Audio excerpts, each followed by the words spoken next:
Nauji metai, pažiūrim, kaip jie prasidėjo mums. Kur reikia žiūrėti, jeigu žiūrit šį video, ši žinutė yra jums. 9 monetos. Kaip yra dabar, sveikata, kūnas stabilus, bet reikia daugiau sąmoningo poilsio, dėmesio savo. Viduje matosi daug brandos, savarankiškumo, nors galite kartais jausti atskirumą nuo kitų. Turite stiprų pagrindą, leiskite savo pasidžiaugti.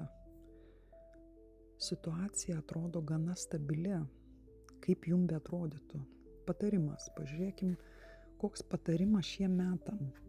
Žvaigždė, ką toliau daryti? Sveikatai rinktis švelnų atsinaujinimą. Tai žiūrėkit, kokį vandenį geriat, kažkokie ramus ritualai, be spaudimo. Paleiskit senas nuostatas, atkurkite pasitikėjimą savim bei gyvenimu. Atsigręžkit į vidinę šviesą, tai, kas jūs įkvepia. Finansiniai geroviai vadovaukitės, tai, ką matot, eikit link savo vizijos, tai tikrai pasiekiama.